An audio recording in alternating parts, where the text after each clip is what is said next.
बिस्मिल्लाहिर्रहमानिर्रहीम। अस्सलाम वालेकुम मुअज़्ज़ज़ नाज़रीन, हमारी आज की वीडियो का मौजू मुज़फ़्फ़र अस्फ़राज़ी अलमरूफ़ अब्बू हातिम है।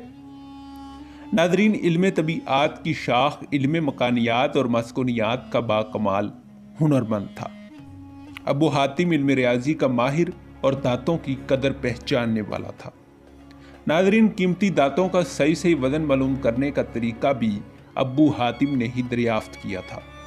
एक ऐसी नाजुक तराजू का मुअज्जज जिससे सोना और दीगर कीमती दांतों में मिलावट का सही पता चल जाता था। नाज़रीन, सबसे पहले मिलावट चार्ट भी इसी ने तैयार किया। अब्बू हातिम मुज़फ़्फ़र अस्फ़राज़ी इल्म रियाज़ी और इल्म फ़िज़िक्स का माहिर था। इसने कई नई दरियाफ्तें की।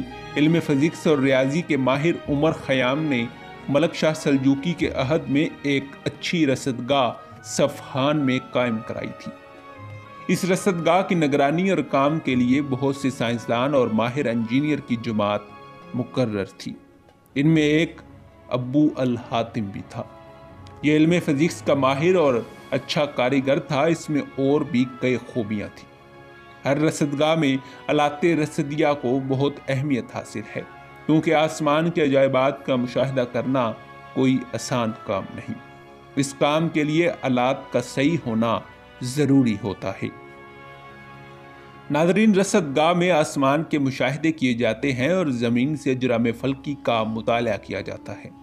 इस मुशाहिदे, मुताले और मुआयने की सेहत और उम्दगी का दारोमदार इन सब आलात की उम्दगी, सेहत और सफाई पर होता है।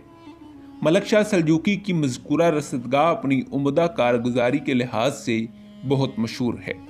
इस रसदगाह में आलाते रसदिया का इंचार्ज अब्बू हातिम ही था। वो एक जिद्दत पसंद और माहिर इंजीनियर था। नाज़रीन, अब्बू हातिम इल्म तबीआत से ख़ास दिलचस्पी रखता था। वो इल्म तबीआत की दो मशहूर शाखों मेकानियात और मास्कोनियात में दस्तेगा कामिल रखता था। नाज़रीन, इस मौजू पर मज़ीद बात करने से पहले अगर आप हमारे चैनल पर नए हैं तो बराए मेहरबानी हमारे चैनल को सब्सक्राइब कर लीजिए, ताकि हिस्ट्री के रिलेटेड और बिलमूम मुनफरिद मालूमात पर बनने वाली नई वीडियोस बर वक़्त आप तक पहुँचती रहें। नाज़रीन, अब्बू हातिम एक अच्छा कारीगर था।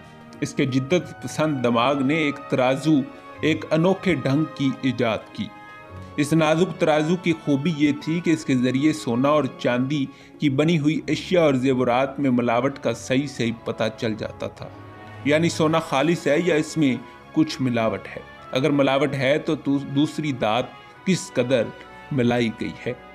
नाज़रीन, अब्बू हातिम की ये इजाद करदा तराजू किसाफ़त अज़ाफ़ी के असूल पर मबनी थी। सोना और चांदी ने इस दीगर दातों का सही वज़न मालूम करने के लिए मुस्लिम माहिरीन एक ख़ास असूल से काम लेते थे। मसलन सोने की किसाफ़त अज़ाफ़ी 19.3 होती है और बाकी दातें इससे हल्की होती हैं।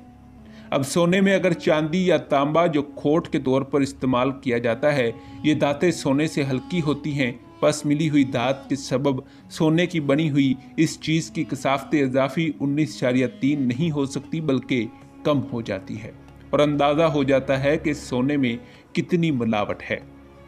नाज़रीन, अगर मिलावटी दात की नौइयत मालूम कर ली गई तो ये भी पता चल सकता है कि इस शय में इस कदर सोना है और इतने हिस्से मिलावट की गई है। नाज़रीन, किसाफ़त अज़ाफ़ी मालूम करने के लिए दो तजर्बे करने ज़रूरी हैं।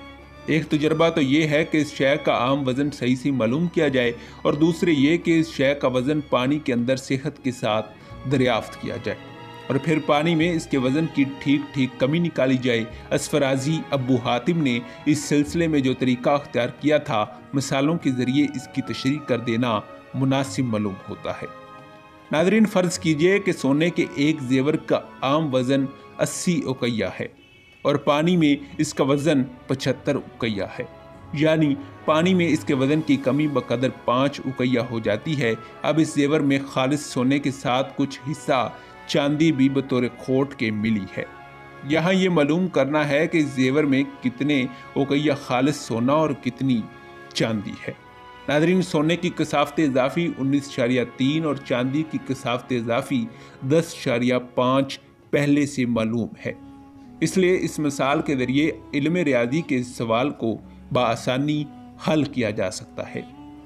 ابو حاتم کی ترازو ایک قسم کی ماسکونی ترازو تھی جس کے ذریعے دی ہوئی شے کا عام وزن پھر پانی میں اس کا صحیح وزن معلوم کیا جا سکتا تھا اور دونوں کے حاصل تفریق سے پانی میں اس کے وزن کی کمی نکالی جا سکتی تھی۔ ابو حاتم کے زرخیز دماغ نے بہت سی نئی باتیں کہیں۔ اس نے سینکڑوں تجربے کر کے سونے میں چاندی کی ملاوٹ کے بہت سے چارٹ تیار کیے۔ یہ اس کی مہارت کا کمال تھا کہ اس چارٹ میں 4 خانے تھے۔ پہلا خانہ اس شے کا کل وزن، دوسرا خانہ پانی میں اس کے وزن کی کمی، تیسرا خانہ سونے کی مقدار کا وزن، چوتھا خانہ اس میں چاندی کی مقدار کا وزن۔ ناظرین، اس نے سونے میں ملاوٹ اور چاندی میں ملاوٹ کے سلسلے میں سینکڑوں دھاتوں سے متعلق چارٹ بڑی محنت سے تیار کیا تھا۔ ان چارٹوں کا تیار کرنا نہایت مشکل اور صبر آزما کام تھا۔ اس کام میں ابو حاتم نے اپنی عمر کے کئی سال صرف کر دیے تھے۔ انوکھی ترازو کی ایجاد اور چارٹ نے صنعتی اور کاروباری دنیا میں بہت سہولتیں پیدا کر دی تھی۔ ناظرین، مسلم دور میں تاجر اور دانشور مختلف اشیاء کو وزن کرنے کے لیے ان 2 اکائیوں کا استعمال کرتے تھے، درہم اور اکیہ۔ ناظرین، چھوٹی چھوٹی اور قیمتی چیزوں کا وزن کرنا ہوتا تو یہی 2 معیار مانے جاتے تھے۔ ان کا رواج مسلم دور سے آج تک اس سائنسی زمانے میں بھی جاری ہے۔ جب یہ علمی خزانے اسلامی ممالک سے یورپ کی طرف منتقل ہونے لگے تو یہ وزن بھی وہاں پہنچے۔ چونکہ یہ نہایت مناسب اور موزوں تھے، اس لیے اس کو دانشوران نے یورپ نے باقی رکھا، کوئی فرق نہیں کیا اور آج بھی ان کا چلن ویسا ہی ہے۔ بس اکیہ اونس بن گیا اور درہم ڈرام کہا جانے لگا۔ اس نئے دور میں آج بھی ہسپتالوں میں اونس اور ڈرام کا استعمال دوائیات کو تولنے کے لیے نہایت کثرت سے ہوتا ہے کہ ان کے بغیر کام نہیں چل سکتا، لیکن یہ ہمارے ڈاکٹرز اور تاجر شاید ہی جانتے ہوں گے کہ اس کے روزانہ کے استعمال میں آنے والا یہ وزن اونس اور ڈرام کیا ہے اور کس دور کی یادگار ہے۔ جی ہاں، یہی تھا مسلمان سائنسدان ابو حاتم۔ ناظرین، امید ہے کہ آپ کو یہ تحقیقی ویڈیو پسند آئی ہوگی۔ ایسی مزید تحقیقی اور تاریخی ویڈیو دیکھنے کے لیے ہمارے چینل کو لائک کریں، سبسکرائب کریں، شیئر کریں۔ ملتے ہیں ایک ایسی ہی نئی ویڈیو کے ساتھ۔ خدا حافظ۔